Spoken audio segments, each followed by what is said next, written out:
থেকে না বেরোতে পারি তার ব্যবস্থা করবে। কিন্তু যুদ্ধে যাবার তীব্র উত্তেজনায় তখন আমি পাগল প্রায়। আমরা জানতাম পাক হানাদার বাহিনী যে কোনো দিন সাধারণ জনতার উপর আক্রমণ করবে।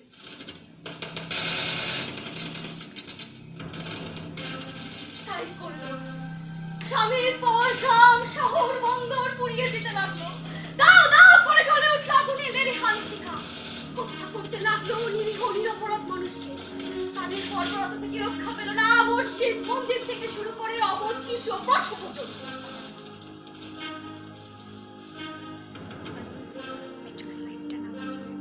একদিন মধ্যরাতে পাক হানাদার বাহিনী আমাদের গ্রাম আক্রমণ করলো।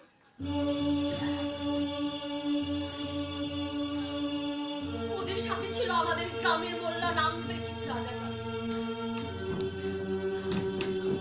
প্রাণ ভয় সবাই বাড়ি থেকে পালাতে শুরু করলাম। কে কোথায় যাবো কিছুই জানি না।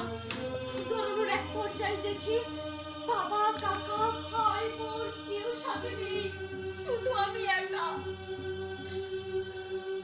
দৌড়াইতে দৌড়াইতে রাত্রির শেষ প্রায়। ফজরের আজান ভেসে আসছিল পাশের মসজিদ থেকে। আমি সহ আরো কয়েকজন পুরুষ ও মহিলা বিশ্রাম নিতে বসলাম একটি গাছের নিচে। হঠাৎ হঠাৎ কোত্থেকে একদল রাজাকার আমার কাছে এসে জোর করে ধরে নিয়ে গেল ওদের একটা ক্যাম্পে।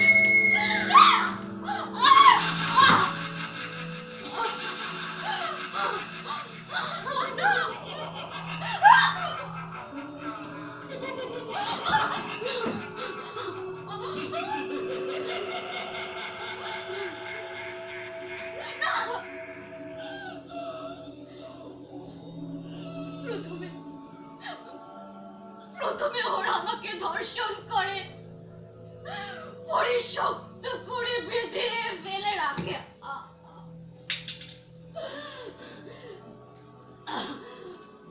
মনে হচ্ছিল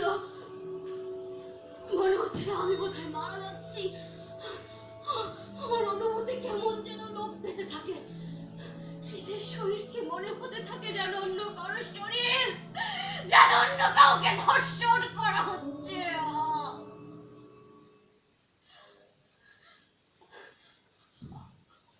আমার সমস্ত শরীরে আর প্রতিটি অঙ্গে কি যে অসহ্য ব্যথা আর যন্ত্রণা।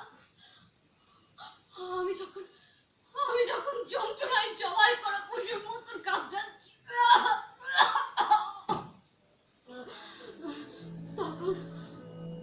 তখন ওই মানুষগুলো আমার আরো মারতে লাগলো।